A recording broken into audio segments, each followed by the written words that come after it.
Jai Baba.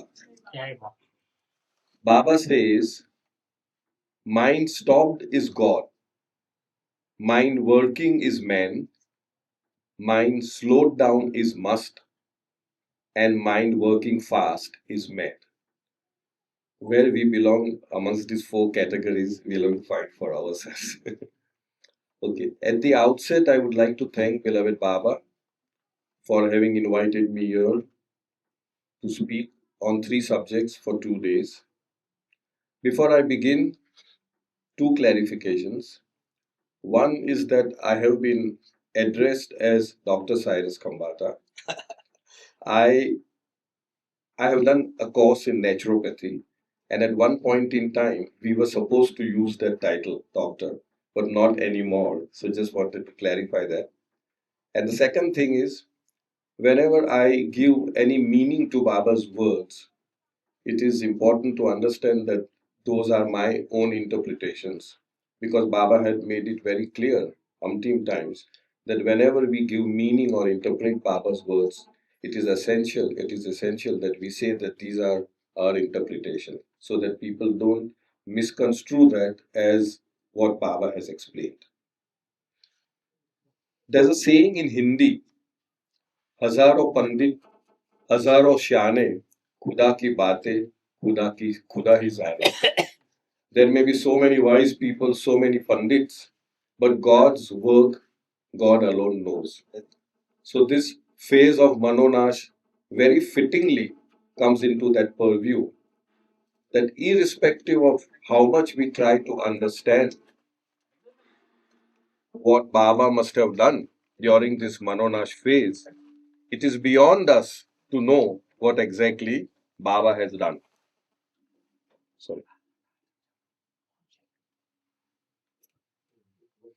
I don't think that there would be anybody in this beautiful world who can really know what Manonash is and what inner spiritual work Baba has done in this very spot that we are sitting today.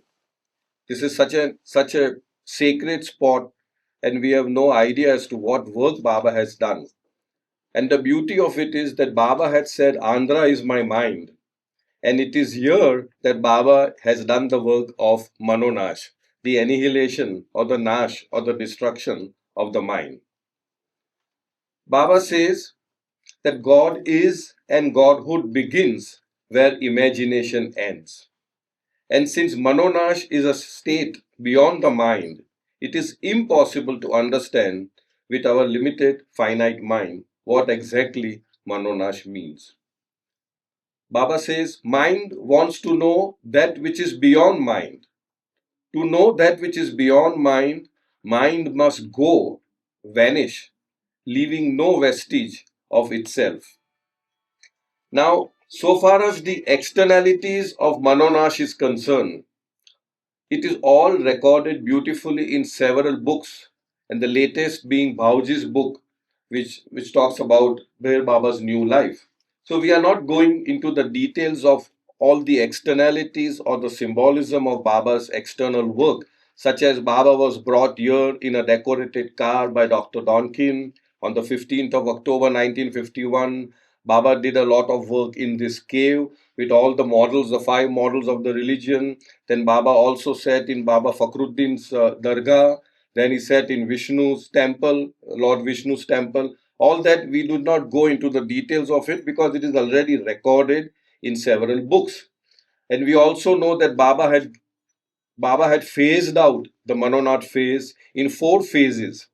And he had said that he would be spending in the Kajagoda hill for about 2 weeks, but actually he completed his work in 9 days. And on 25th of October, he went from Hyderabad to Aurangabad via Gulbarga, and then on to Khuldabad, and then on to Tembi Hill, which is now known as the Seclusion Hill or Manonash Tegri, and then it ended at Merazad in February 1952. So as I said, we will not go into this, but we will look into what Baba has to say about the mind, that is a man, and what he has to say why the mind needs to be nashed. Nashed means annihilated or destroyed. What is the purpose of it? That we will look into that in Baba's own words.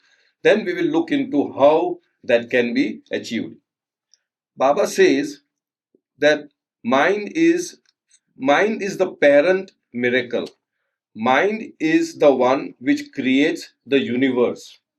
And Baba has explained at various places that we ourselves are the Brahma, the Vishnu, and the Mahesh. Then Baba goes on to say that there is no astitva or reality in the external world or what we call as the universe. Because in order to test the test of reality, it has to be constant and it has to be the same for all people. Now, our experience is that supposing you are a poor person, then for you, the universe is horrible. If you are a crorepati, for you, the universe is very beautiful. So each one of us create our own universe through our own subjective mind. So based on the karma or the samskaras which we have embedded in our mental body, based on our own mind, we view the external world, and therefore the external world has no reality, no truth, no astitva in it. Baba says that every single day, when we go into what is known as the sound sleep state or the deep sleep state, what we experience is the same experience which God experienced in the beyond state of God, the Paratpar Par Brahma state, or the Vara Ul Vara state, or the Gaheb Ul Gaheb state. Every single one of us, when we go into the sound sleep state, we experience the beyond state of God. And when we wake up, what is known as the false awake state or the dream awake state, which what we are in now, we have created our universe. Then right now we are maintaining that universe, and when we go back to sleep in sound sleep state, we are withdrawing that universe within ourselves. So we are the creator, the preserver, and the destroyer of our own universe. In that sense, we are the Brahma, Vishnu, and Mahesh of our own creation. Then Baba says that how is the mind created? We all know that in the beyond state of God, there was this whim, who am I, make on whom, to know himself. And with that whim, the mind was created, the consciousness was created, and an apparent separation of the drop from the ocean was created because of the apparent existence of a bubble. Yes. So what I'm trying to say is how the mind got created. The mind got created out of that very first whim to know himself. Who am I? Now, this very mind that got created was instrumental in the evolution of consciousness. With each changing of the form from gases to the stone, metal, minerals, to vegetables, to worms, to fish, bird, animal, and then human being, the mind kept on sort of, in a sense, increasing in capacity. The mind kept on evolving, the consciousness kept on evolving, and the whim or the urge to have full consciousness fructified in the very first human form. So, in that sense, mind has been a good friend of ours. It has been instrumental in the evolution of consciousness. But in the process of it being instrumental or helpful in the process of evolution, what happened was it embedded on it, it stamped on it what Baba calls samskaras or impressions. It is technically possible that in the very first human form, one could achieve God realization or Aham Brahmasmi or Analhat state, I am God state. But technically, I said, theoretically. But the mind, which itself was instrumental or helpful in the evolution of consciousness, now became a hindrance to the consciousness of the soul to achieve the God state because of the existence of samskaras or impressions. And Baba says that mind has its own purpose. And Baba gives a lot of example. He says that if there is, let us say, an idol or an image, a mold is made of it. Mold is made. And in that there is an idol, and only with the destruction of the mold, the idol can prakat itself or come out itself. The other example that Baba gives is that of when we are constructing something out of concrete, when we are making a concrete slab, the wooden planks that are used in making the concrete slab, the wooden planks are like the mind. And now, once the concrete slab is made, the wooden slab has to be broken down. That was the purpose of the wooden slab in order to make the concrete. The third example that Baba gives in beams is that of a egg. The very purpose of the egg shell, I mean, is that the chick or the hatching inside has to peck, and break the shell and then come out. So, in other words, the mind, as long as it is not shattered, as long as it is not annihilated, as long as it is not destroyed, it has not served its own purpose. The very purpose of the mind is to annihilate itself. It is only in the annihilation of the mind that the purpose of the mind is fructified. So now reading Baba's words, again the same thing. Baba says the same thing, that wooden plank is raised only to be, these are Baba's words, only to be replaced later by the slab of concrete. And the hen's egg has not fulfilled its destiny until it is broken from inside by the pecking of the hatching chicken.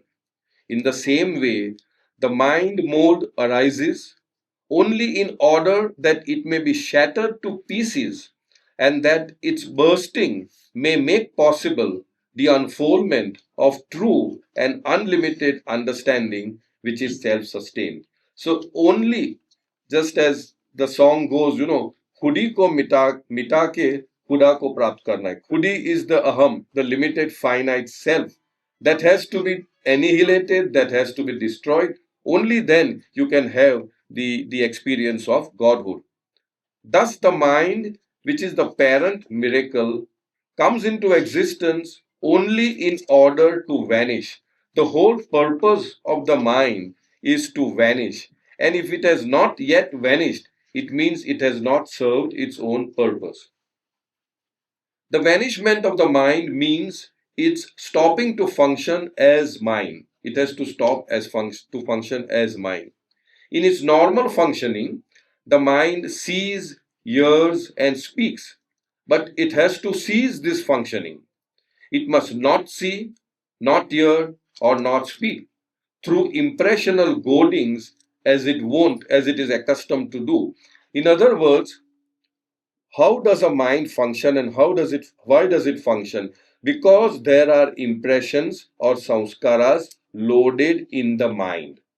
And because they are loaded in the mind, those impressions seek expressions. And when these expressions take place by way of experiencing whatever we are experiencing in life, they again create fresh impressions. So there is a vicious circle of impressions giving us thoughts, feelings, emotions, and actions.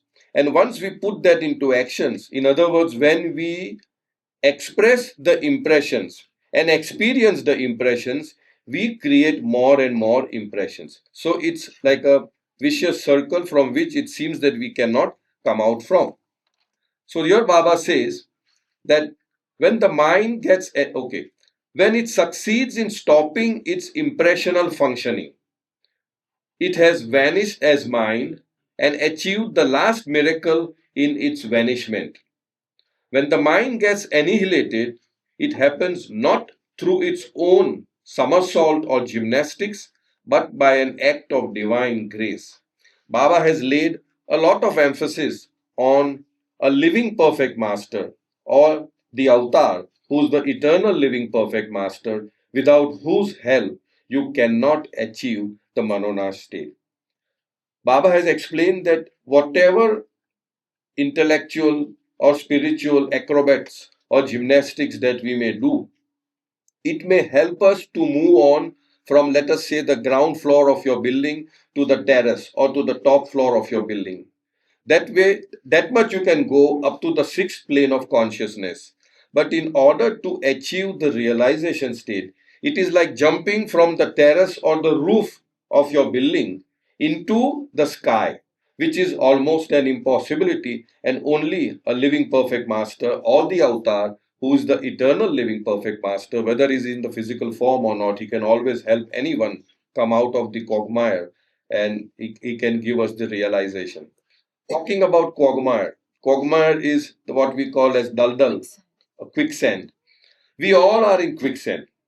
So if we follow any other master who may be on the second plane, third plane, fourth plane, fifth plane, even on the sixth plane, what we call as a peel, he can only drag you or pull you or help you up to the level that he is on, because he is himself in the quagmire, he is himself in the daldal or the quicksand.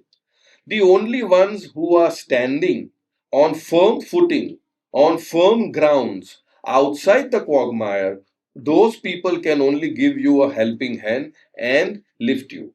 And since we are already in the love fold or love orbit of the avatar, who is always on firm footing, it is a waste of our time, waste of our energy, waste of our sensibility to run after any other masters, because we are already in the fold of the eternal living perfect master. So here Baba says that with the wiping out of the mind, there is the wiping out of all the minor and major miracles. This is the only miracle worth of any name and which is spiritually necessary. About the miracles, Baba had said that nothing is a miracle. There is no such thing as a miracle. Everything happens according to the law, according to natural law. Baba had explained that depending upon your spiritual status, depending upon in what sphere, whether you are in gross sphere or the subtle or the mental, depending upon that, certain laws operate on those spheres. And people who are on the higher spheres, on the higher level of consciousness, when they operate on those laws, for us who are in the gross, we consider them as miracles. There is no such thing as miracles. They are operating on that law. And because we are ignorant of those operation of the laws, for us it is a miracle. But Baba says that the greatest miracle is that the vanishment of the mind. And once the mind vanishes or is annihilated, then that is the end of all miracles, because you go from the domain of the dream state to the awake state, from the illusion to the reality, and from the duality to unity, to oneness. And once that is there no law operates, because the domain or the dominion, you can say, the dominion of any law, take it any law, the dominion of any law is the domain of illusion. Law operates only on illusion. When you go from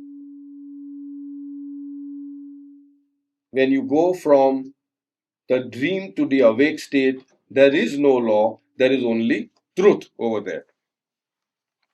So here Baba says again that we have seen how does this mind get created, and we have seen that it got created because of the urge to know himself. Just repeating what you have already said. In the beyond state of God, the most original Paratpar Parbrahma state, there is what Baba calls the natural ego. This is the Astitva, the beingness of all that is. It is of the real.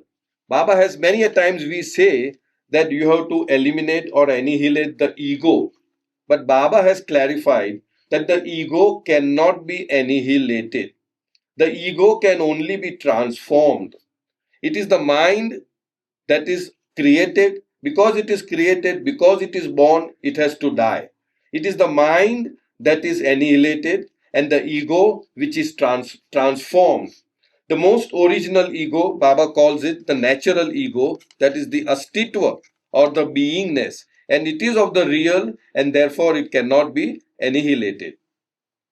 When, with the emergence of the very first whim to know who am I, the false ego mind is born, and simultaneously a bubble is formed around the drop in the otherwise infinite and indivisible ocean. This one beautiful thing that Baba says, and we all know, of course, is that God is infinite.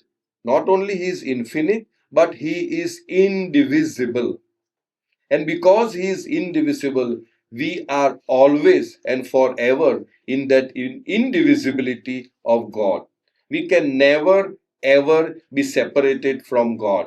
You can never put a drop and lift it out and keep it somewhere outside the ocean, because this ocean is the ocean of infinity and the ocean of indivisibility. So, whatever our apparent separation or apparent limitedness or apparent finitehood, it is only a dikhava, it is only an illusion, it is not in reality. Thus, the finite, limited, separative ego mind is actually instrumental in the soul gaining full consciousness. But the irony is that the very same mind which was helpful to the soul in gaining full consciousness has now become a hindrance owing to the accumulated samskaras and impressions, which keeps the soul bound in illusory limitations, constraining it from realizing its own original state of Godhood. This false, finite, separative ego mind continues to cling on birth after birth after birth.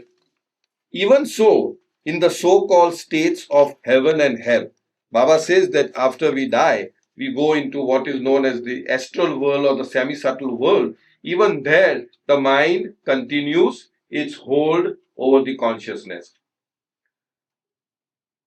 Until it is annihilated, this finite mind is annihilated by the grace of the Master as an act of divine grace, and Manonash is achieved.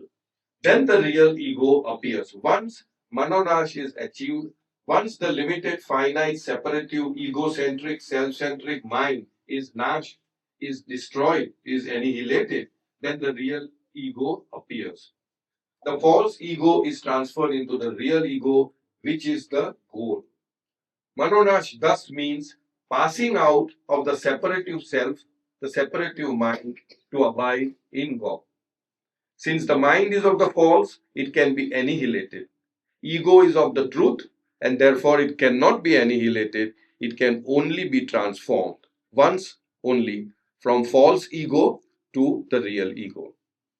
Then Baba goes on to say that when the mind, with its desires, cravings, and longings, is completely consumed by the fire of divine love, then the infinite, indestructible, indivisible, eternal self is manifested.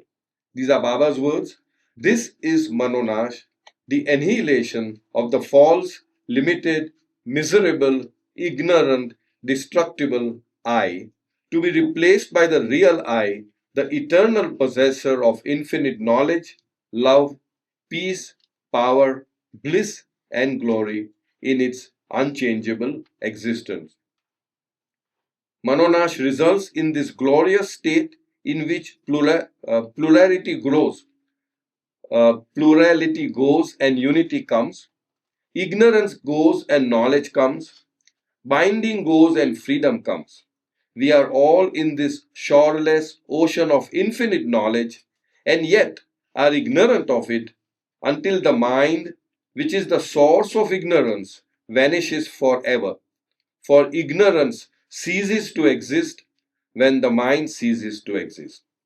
This, perhaps in brief, explains what Manonash is.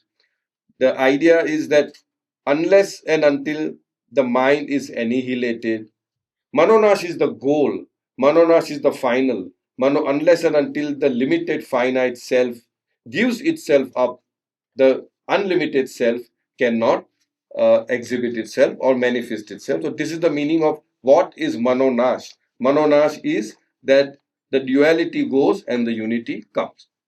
Now, let us look at the why of Manonash. Why Baba did Manonash. Again, as I said, it is difficult for us to know why, but certain glimpses we have it.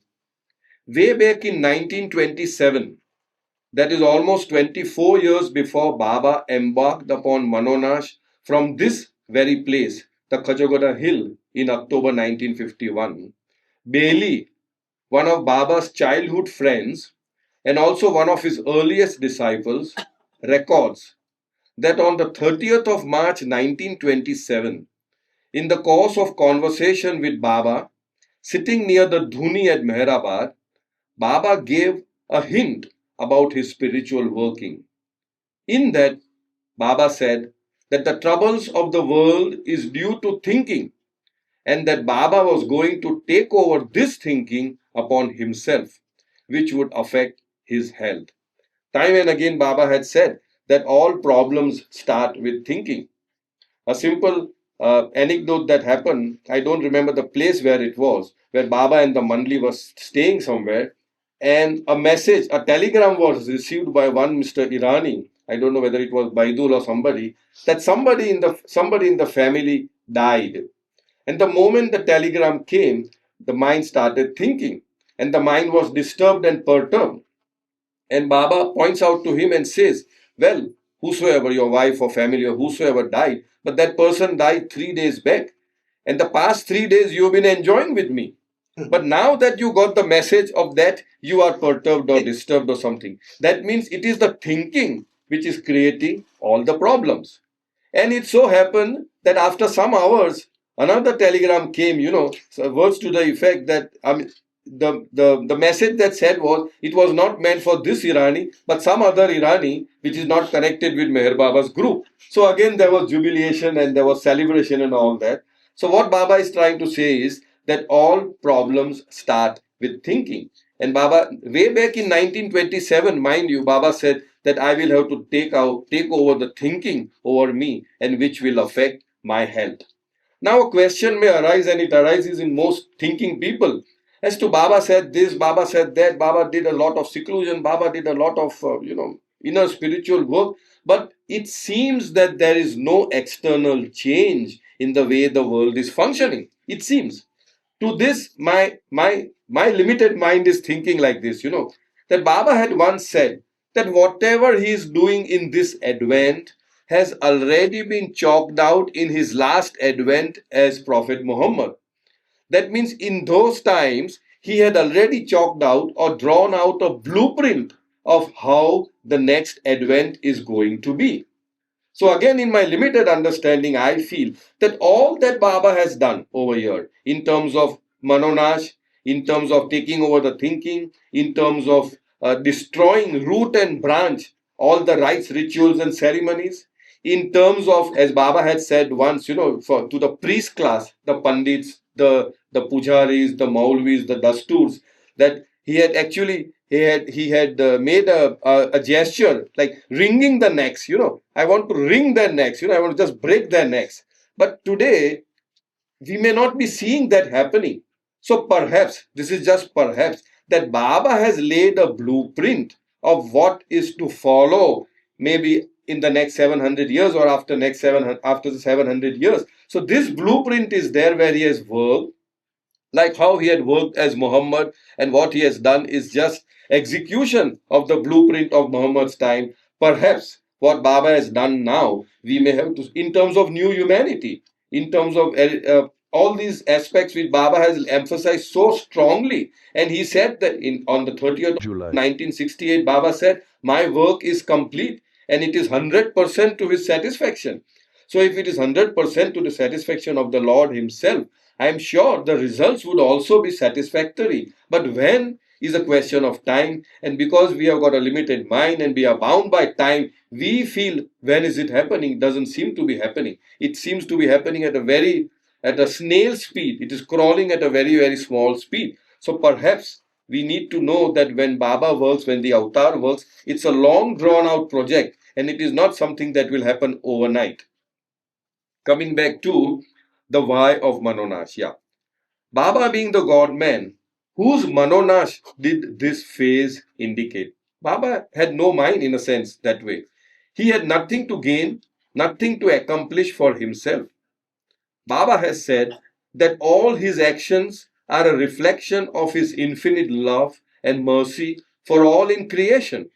Therefore, the only plausible explanation could be that Baba, who was playing the role of an ordinary devotee in the new life, with all its attendant weaknesses and shortcomings, took upon himself this additional burden of Manonash so that its consequent consummation could help humanity break the shackles of their own finite mind to get closer to him in his own time.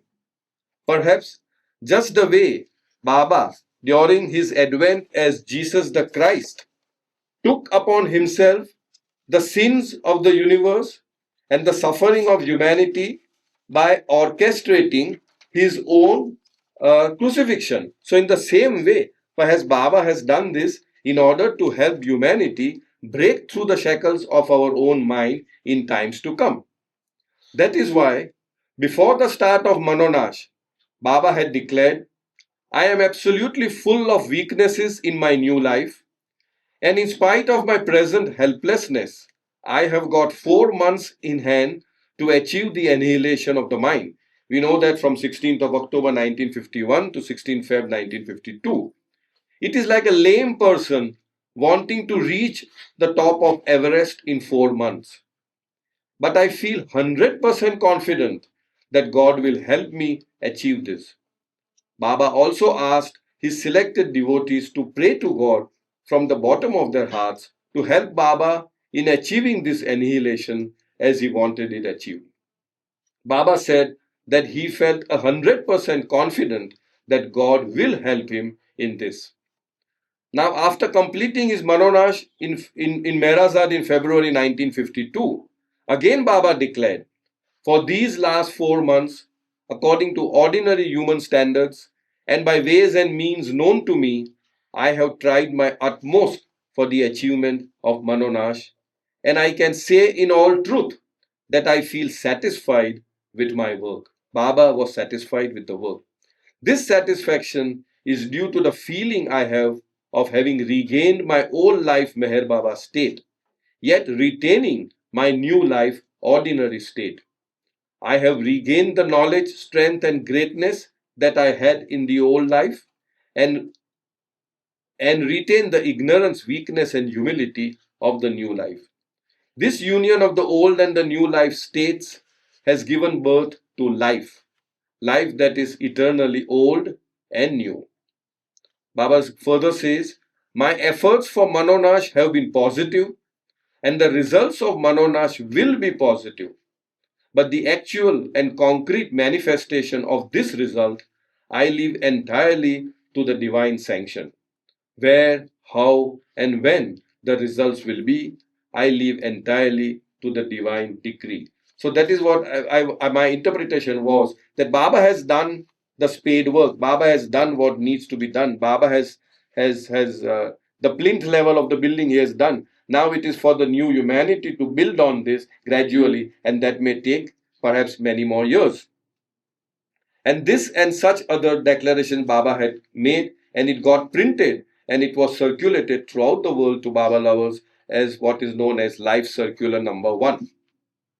This perhaps answers why Baba did Manonash in order to help us. If the question is why Manonash we need to do, we have already said this earlier, that unless and until the mind is annihilated, unless and until the finitehood is given up, the infinity cannot be achieved. Now we come to how. How do we achieve Manonash? For that, Baba has given Hafiz's words, Tu khud hijabe khudi Hafiz uz mian burkiz. I don't know whether my pronunciation is correct, but that is what it says. What it means is Hafiz says, remove thyself, for thou art the veil. You have to खुदी को मिटाना है, खुदी को उठाना है, तब खुद मिलेगा, खुदा मिलेगा. But how to remove yourself? How do we remove yourself? The very process of removing creates fresh impressions. And so the masters of the past had evolved certain methodologies, certain modus operandi that may perhaps help in the elimination or the annihilation of the mind. And there are three major paths. The one is the path of action, which is known as the Karma Yoga. The one is the path of meditation or concentration, which is known as the Dhyan Yoga. And the one is the path of devotion, which is called the Bhakti Yoga. Now, then Baba goes on to explain that in the Karma Yoga, that means action, the path of action, Baba says it is very important that when a person undertakes selfless work, what is the meaning of selfless work? Selfless work means that the person who is doing it does not even get a thought that he is serving. How difficult it is, Baba says, that Karma Yoga, it is so difficult that it is very, very natural for a person to be elated when you do something for somebody and you get splendid results, you get very good results. You are bound to feel elated, you are bound to feel somewhere down, deep down, I have done this and I'm very happy about this. Alternatively, supposing something you did and it did not give good results, give good results, and you might feel, oh my God, I tried so hard. So that means the I is there. So in order to achieve the state of Manonash through the pathway of Karma Yoga, Baba says it's almost impossible. The method that he later on, which I will talk about later on, says, then the second part, Baba talks about concentration or meditation. Even here, Baba says that when you meditate or concentrate, the idea is to come to no thought. The idea is to come to what they call in meditation the samadhi or the hal. It is impossible, Baba says, to achieve realization through the process of meditation, because in meditation, the highest that you can achieve is the no thought or the blank mind. Whereas in realization, what you require is a longing, is a desperate longing to become one with, to have union with the beloved. And therefore, it is virtually impossible to achieve Manonash, because the mind may temporarily be in abeyance. The samskaras will not be operating, they may be just silent for the time being. But the moment you come down from the samadhi or the hal state, immediately those samskaras will rush and you are where you were before. And therefore, Baba again, for this pathway, Baba says it is virtually impossible. The example in my reading of Baba's literature is Baba said that Arvind Ghosh, as we say, Sant, he had achieved the state up to the sixth plane of consciousness through the process of meditation. But even to go from the sixth to the seven, Baba said, I had to push him. Baba said he needed that last push to go from the sixth to the seven, which Baba, when he was physically there, he said, I had to push him over there. So again, Baba said that the path of meditation or concentration is of no avail. The third one, Baba talks about the Bhakti Yoga or the devotion. Baba says that in Bhakti, the idea is that you must have conscious forgetfulness of yourself. You must be so involved in your beloved that you forget about yourself. And it has to be continuous. And he said the mind is such that the mind will again reflect on the I, my, me and mine. And so Baba says, only when the bhakti is at its charan shima, as they say, the highest peak, at its zenith, then divine love is inspired. Divine love is a gift from God to man. We know that God will give that gift to the devotee whose devotion is so high that he has almost forgotten himself in the bhakti or the devotion of his beloved God. And when that divine love comes, then that divine love will create the longing to become one with God, and that will make you one with God. So Baba said that although the masters of the past have emphasized on these three pathways of action, of knowledge, that is concentration, meditation, and of devotion, it does not serve the final purpose.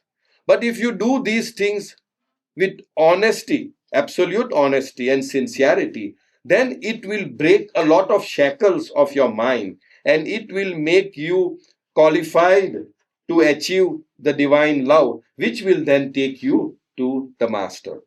Then how do we achieve it? Because Baba says no meditation, no karma yoga, no devotion.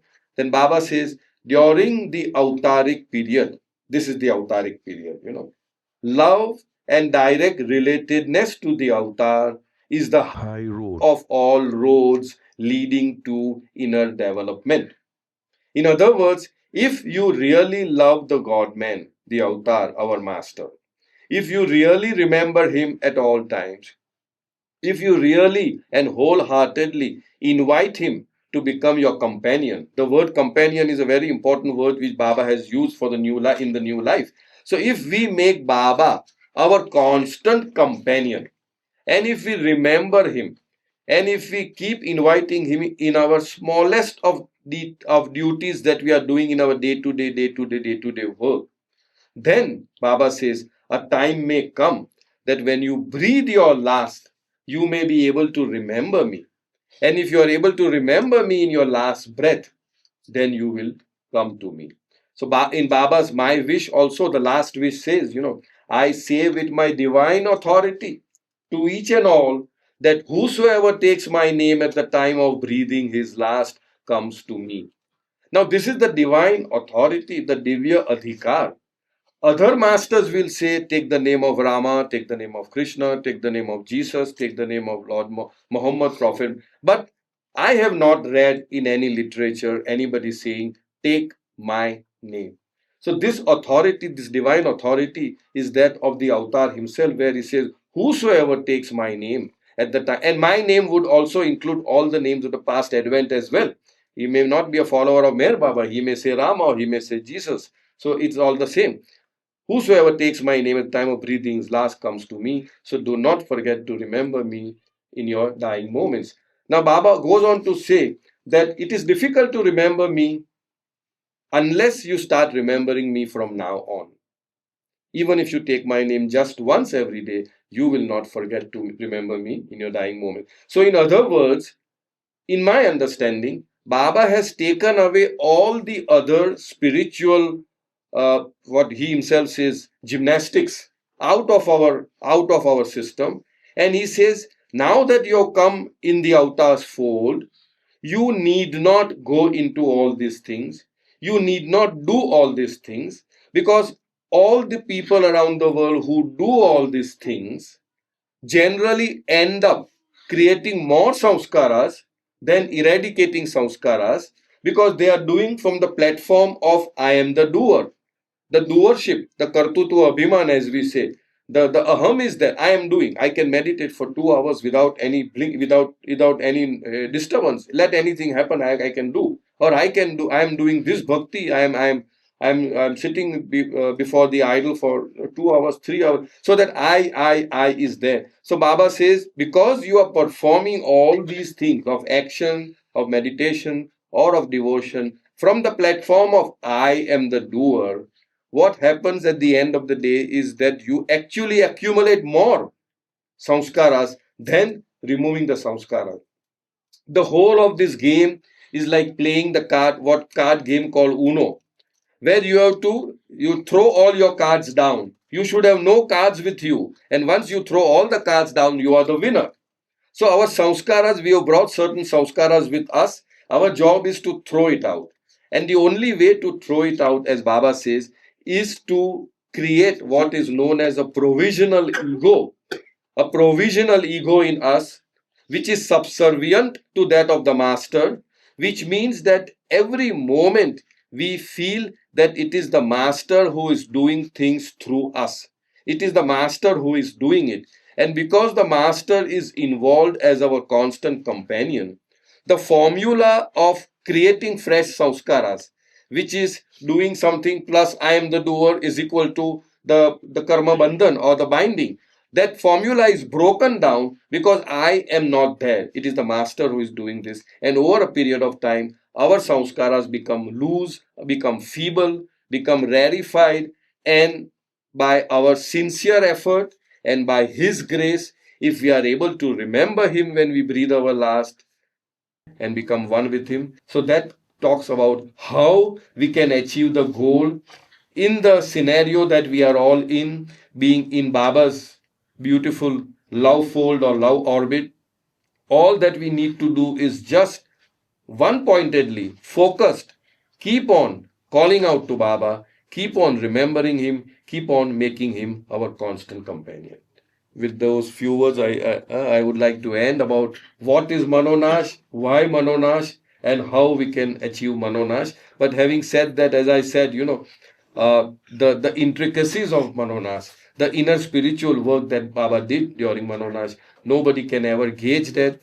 I don't think there is anybody who can do that. These are only the externalities, the outward form, the symbolic aspect. And if we can even do that, we can reach the goal and say, Eureka. Jai Baba. Avtar Meher Baba Ki Jai. Very excellently explained, Dr. Cyrus. I'm very, very happy. Thank you, sir.